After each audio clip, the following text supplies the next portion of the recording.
Welcome back. Our second guest, Melissa Hiemann, is a trauma therapist and author, and the topic we'll be discussing today is how trauma affects our finances and relationship with money. Welcome, Melissa. Hello, thanks for having me. Melissa, how does early trauma affect our relationships with money? Yeah, so I guess before I go into that, I'll explain about what trauma is. So trauma can be any stressful or very emotional response that we have growing up, and those strong emotions embed in our nervous system, in our body, a strong belief about ourselves and the world. So for example, with money, if we grew up in a family where our parents and our family was always saying, oh, our rich uncle, he's so evil, he's so bad, he doesn't share his money, I might grow up thinking, well, if you have money, you're a bad person. And so in that particular case, I will make sure I don't have lots of money because unconsciously I don't want to be a bad person. Another belief could be that, so say I grew up in poverty and I grew up, we didn't have much money, we were always scraping by. That will normalize to me. I will believe that is what it's like to be in a family, to live, that you're always stressing about money, fighting about money and never having enough. And so we can take that generational trauma with us into adulthood and just recreate those beliefs. Melissa, how does money management affect our relationships with other people? Firstly, we have a relationship with money ourselves. And so when we relate with money, maybe we might be anxious, maybe we might want to hold on to money, maybe we want to get rid of it all, and we don't know why.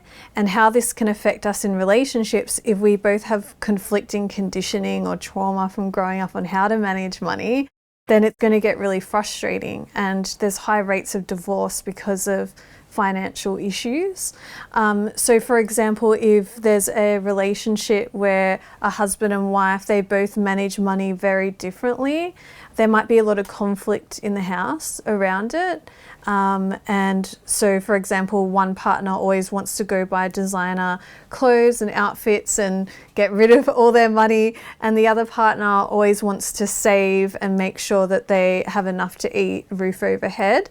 And so if the partners are fighting around that, two things will happen. They might lose their relationship with each other, or they're just a high conflict. It's not very nice. And also the kids might be watching that, and the kids are watching that relationship and thinking, wow, money causes a lot of fights. When I get into a relationship when I'm older, we're just not going to talk about money, you know, or we don't want to, I don't want to have money because it causes fights. And that continually gets passed down. The other thing can be in terms of our own relationship with money. It's like, do we trust that more money is going to come in, or do we hold on to it? Because some people have trauma around money has been stolen from them, and because of that they constantly get rid of all their money in their account because they have this trauma, they have this fear.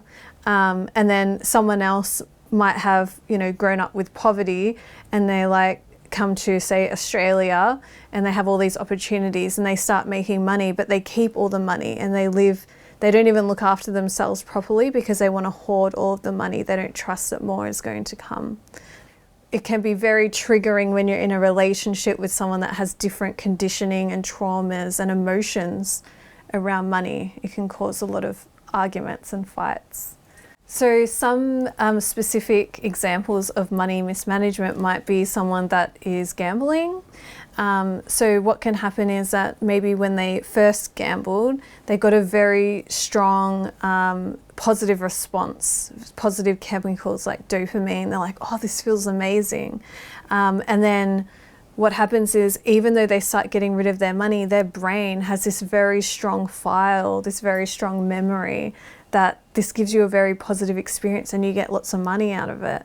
And that's why these people will keep gambling until they might lose their family, their house, their relationships, because they're chasing that initial dopamine release.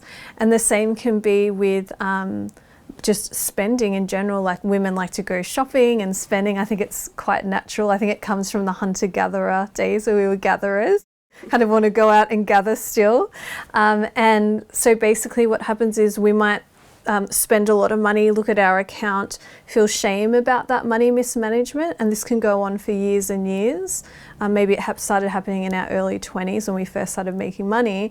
And so then what happens is when we see that, as soon as we get a bit of money, we want that dopamine release again. We don't want to feel that shame and that guilt. And so it's self-perpetuating. The way that we deal with that shame and that guilt of we've mismanaged our money again is we actually go and do the exact thing that's causing it and go shopping to try and feel better. So these specific issues, when you bring them into a relationship, you can imagine for a person that doesn't understand why they're having those trauma responses and why they're doing certain things, even though it's sabotaging their life, it's going to be very hard when their partner is like, why are you doing that? And it's conflicting with the family goals or having their basic needs met. Melissa, what advice do you have for our viewers that might be experiencing money management problems due to trauma? So firstly, you can get an indication of maybe your relationship with money, your personal relationship, and we speak about it in terms of attachment. So do you have an anxious attachment with money? Are you always checking your account to make sure the money's in there? Or do you have an avoidant attachment with money? Maybe you hate checking your bank account, you avoid it at all costs, you avoid looking at your money or having any financial education. And there can be so many grey areas in between there. Maybe you love money more than anyone else, you know, and you just do bad things to try and get as much money as you can because of trauma. You feel some kind of deficit or that you aren't worthy without money. So when you get those indications and clues as to, yeah, maybe I do mismanage money, maybe I have some shame, if you can work through that shame and you can maybe reach out to a financial counsellor, which are actually free in Australia, you can start to work through that and maybe start reading about money, because when we don't understand something, then we can be scared of it. You know, if we don't understand how to invest and what that's actually like without the emotions, then we're not going to do that and look after our future selves. So the first step is release the shame and then get education and support around that. Thanks, Melissa. That's such a hot topic. If you'd like to know more about how trauma affects our finances and relationship with money and Melissa Hiemann, please go to her webpage on our website, healthwellbeingandlifestyle.com.au. And after the break, we have another interesting guest with another interesting topic.